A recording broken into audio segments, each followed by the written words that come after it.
Let's do a Cosy Halloween vlog. Because why not? I have my hair down and everything.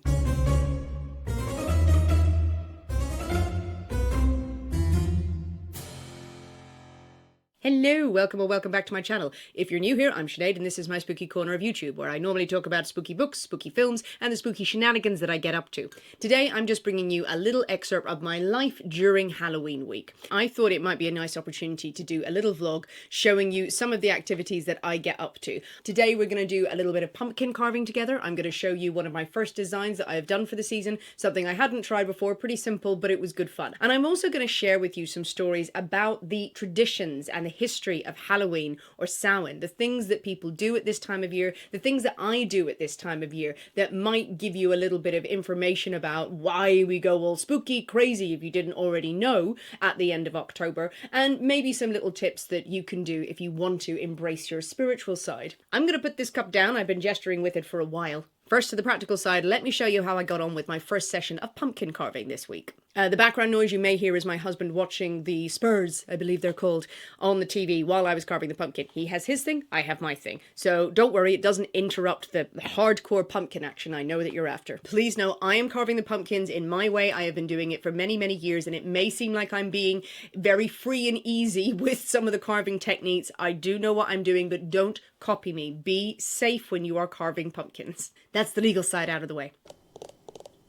Pumpkin time. So I have my big stack of pumpkins that I have put in my house on display. They will be going outside, and I will do some carving later in the week. It is a busy week, but I have an idea for this little one. You can see it's about the size of my head. This little one has been sitting on my altar, my little hearth place inside, and I've got an idea for just doing a Samhain text on here. So I'm going to carve that. I'm going to try, for now, little one, and we'll see how it goes. This could go very wrong. I'm going to listen to my audiobook while I'm doing this. I'm finishing off How to Survive a Horror movie, which is good. Good YA. It's getting to the end here, the denouement. So I'm going to do this. That's the bad side. Maybe I'll have a red wine.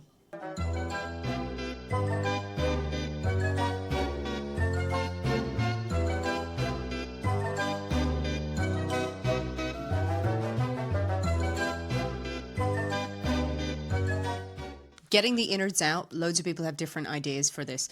With big pumpkins, I will use the whisk. If you've got an electric hand whisk, you can put that in there and that breaks up all the fibrous bits on the wall.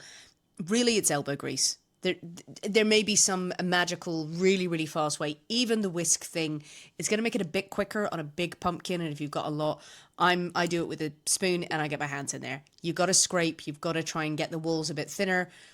It's just a process. I am going to try and save the seeds. I say this every year.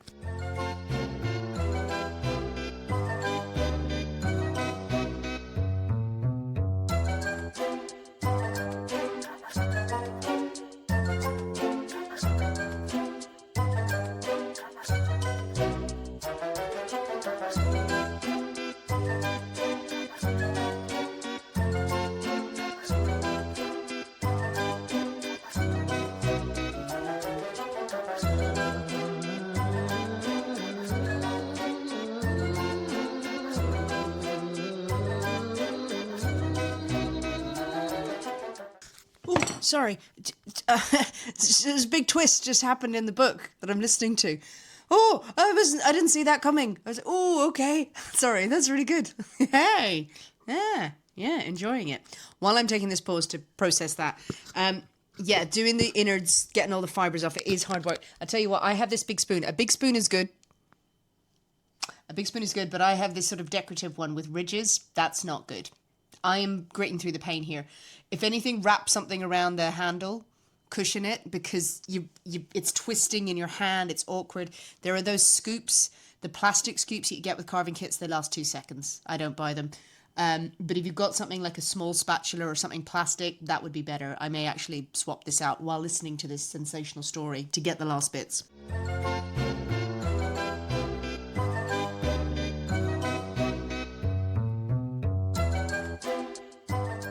Yep, got it. Okay, Okay. that's on camera.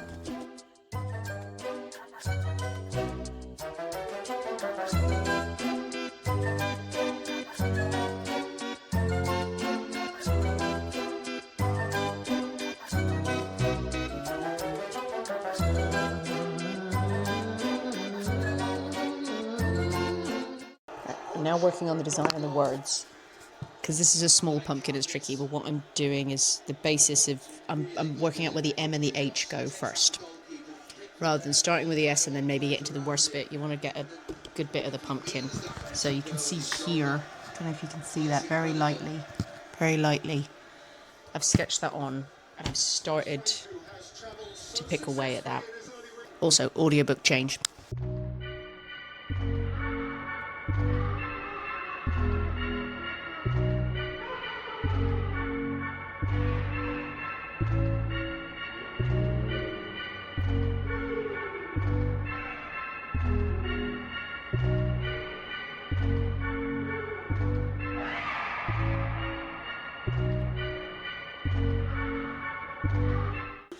It's rough, but it's a guide. This tiny, flat-headed screwdriver. This is really small and it's really easy to get in there. So it's really small and point. A Phillips head screwdriver, small, I also find works because it's enough to make the cuts but also start making those grooves rather than like a false or a knife where you've got no purchase on it and it's just making huge gouges. If you're doing like a face, that's fine, but if you're trying to do something more delicate, this has always worked for me. Now we have to sort of carve out the letters, but we're going to do that by just making gouges into the flesh and then scraping at the back and hoping that it's visible. This will take a few goes.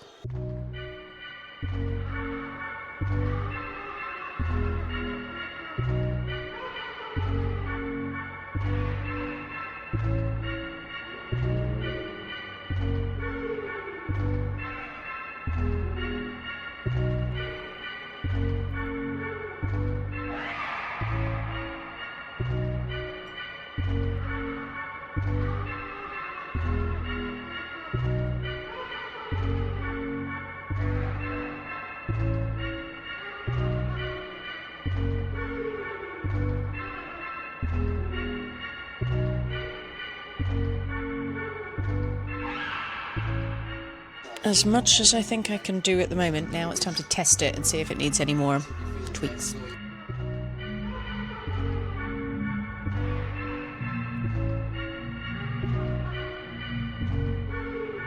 One important thing I forgot, and I always forget this until when I'm actually putting the candles in the pumpkin, is the top of it, you need to leave a gap.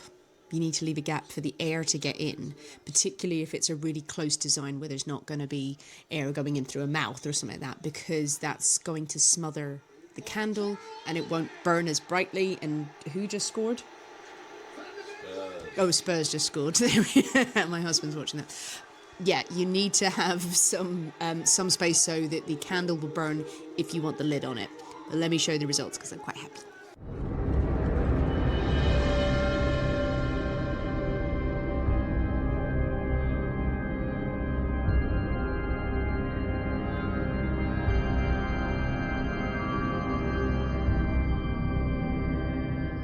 Hooray! I think that came out well. I'm very pleased with that.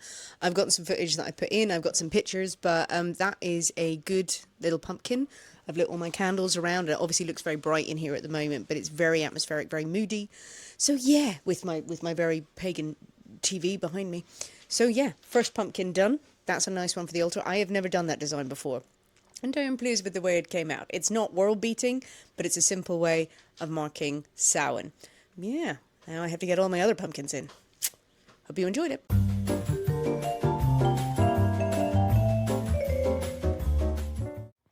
Lula. Come on. You're a witch, Lula. You're a tiny witch. Look how elegant you are. You must fly by moonlight. Let me just adjust it. There you go. Dee.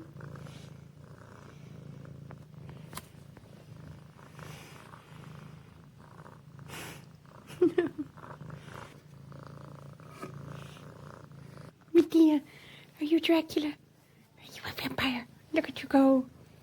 Oh, God. Oh, Frank, you're a spider. You hate this. Yep. Stop dressing the damn cat. He's fine. Good boy. Boo.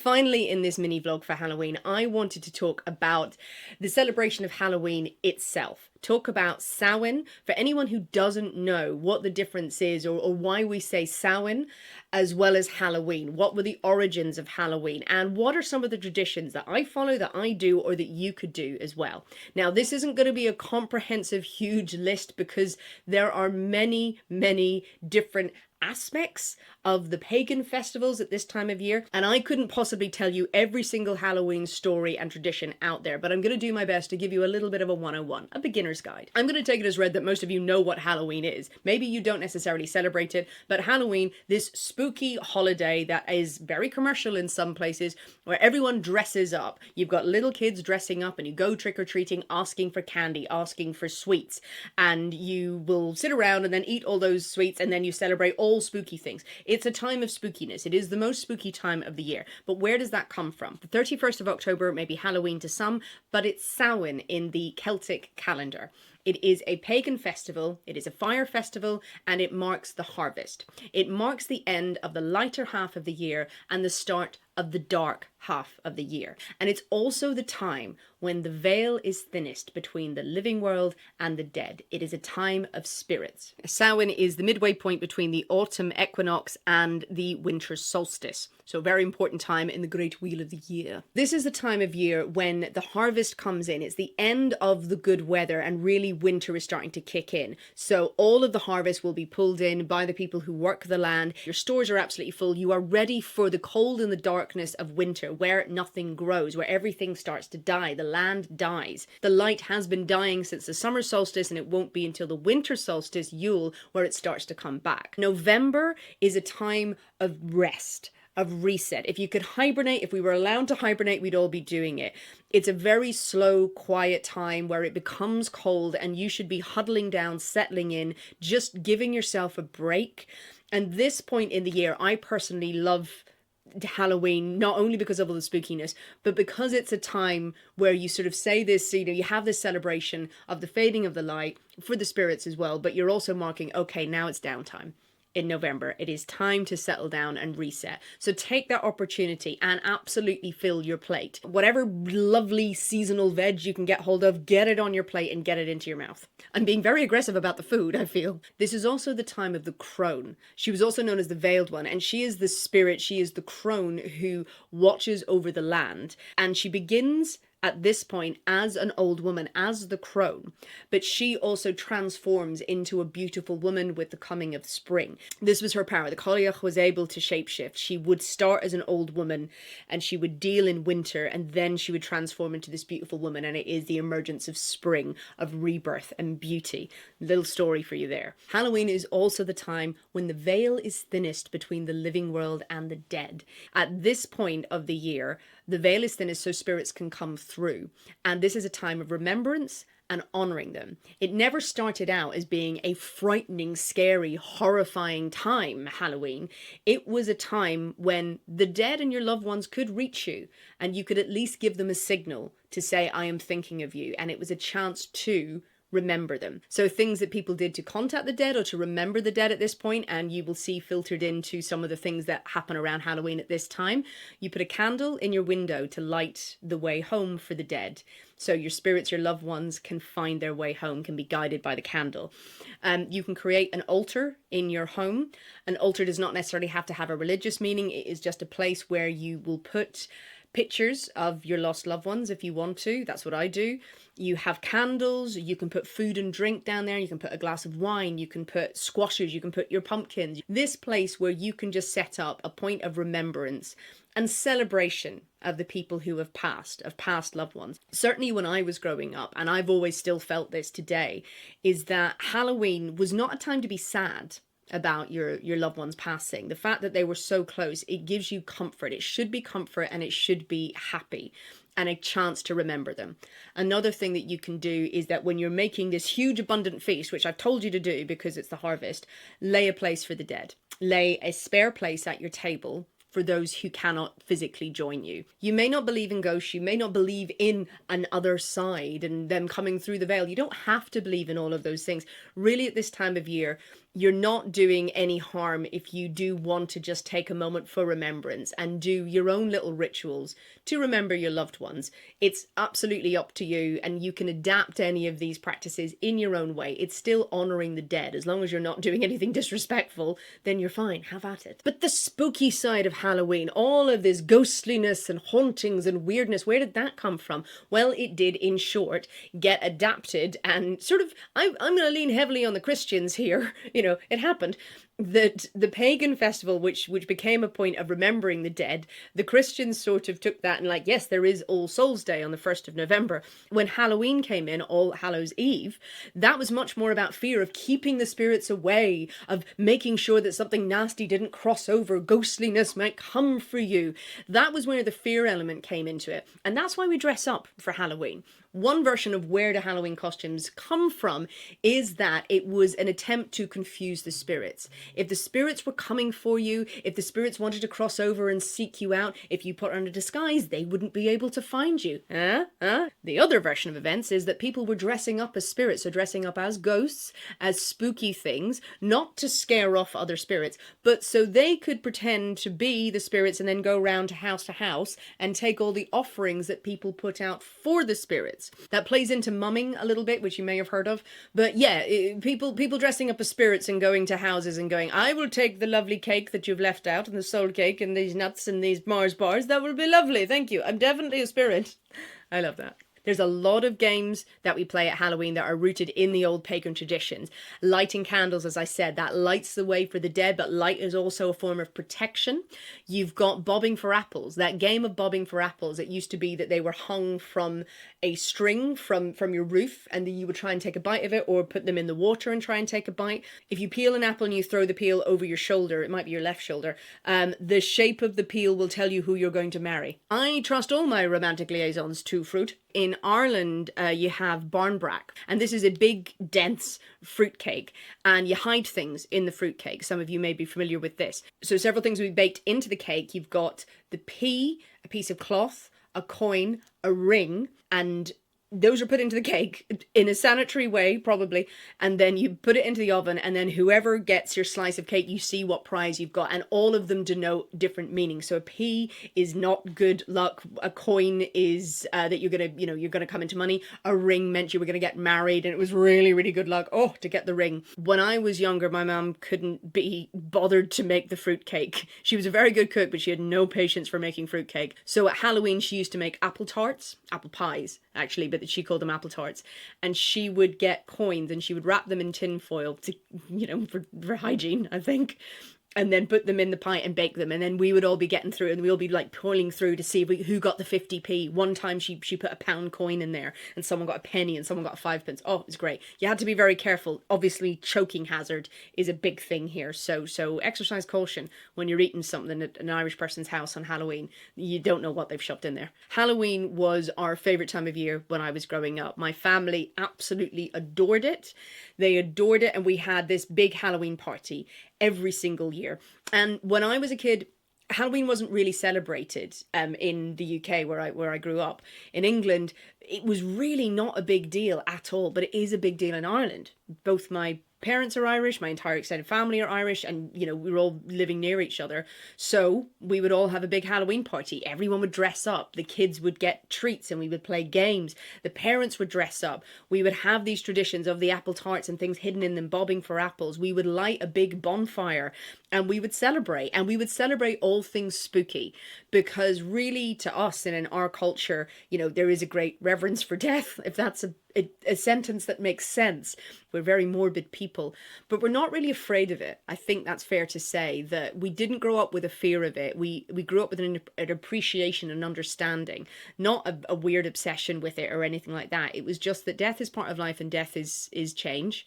And that is the way the world turns. That's the way it works.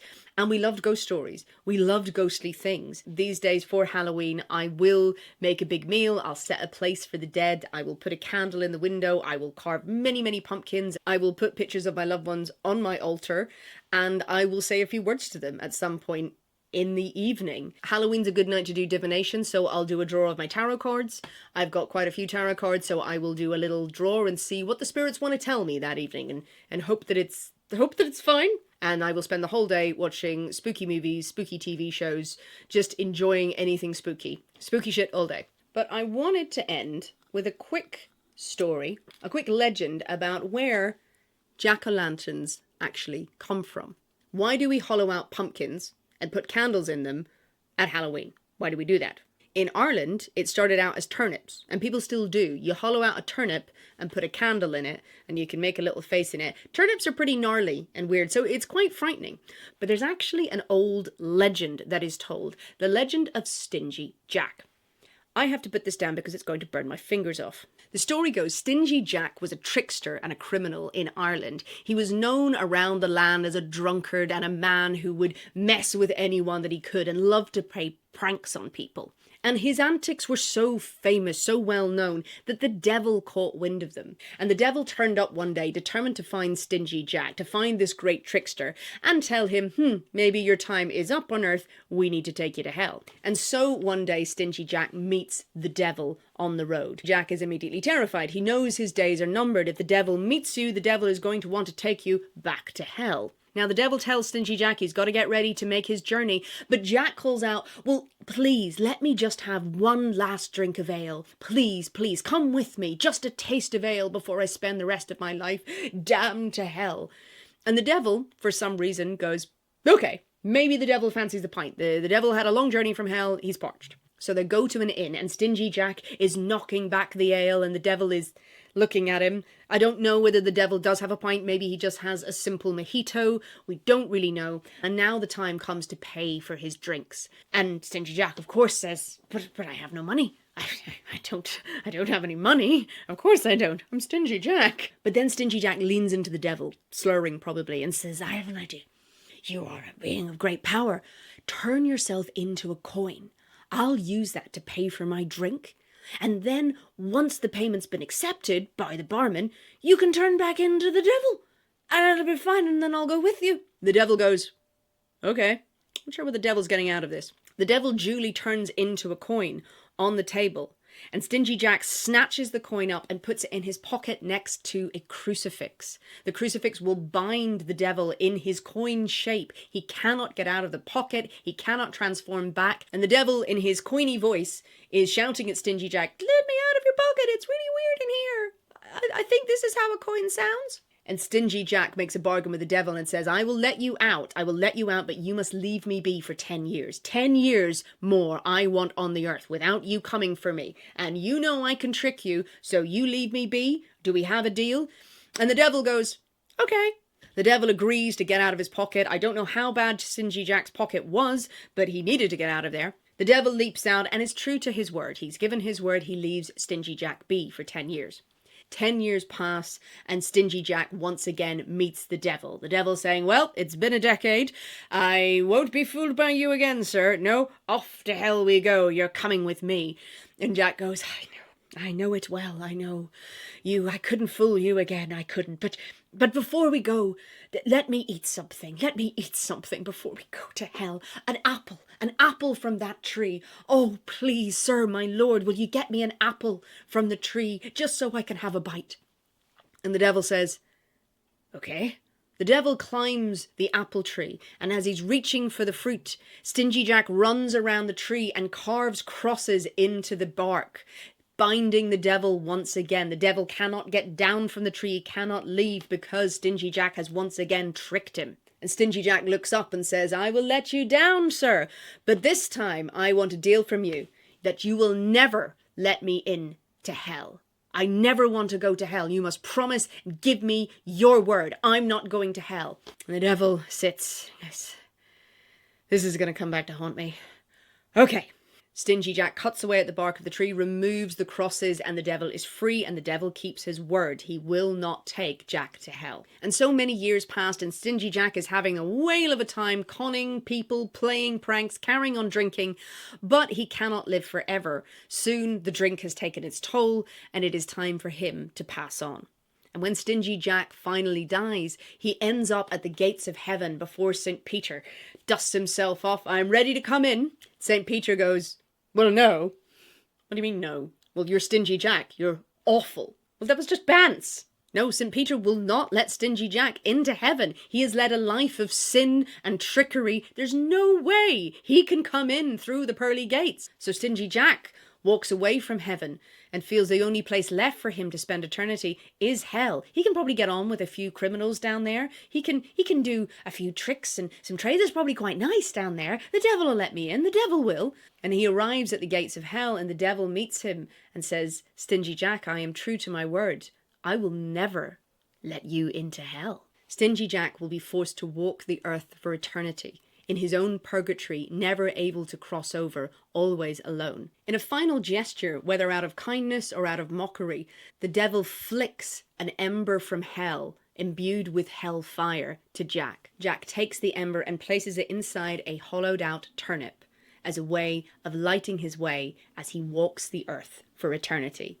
And that is where the Jack-o'-lantern comes from. I hope you have enjoyed my Halloween vlog. Have an amazing spooky week. I will be releasing something on Halloween night just to give you the chills. Remember to subscribe to my channel, like this video, leave a comment below of your own Halloween traditions, and stay spooky. Bye-bye.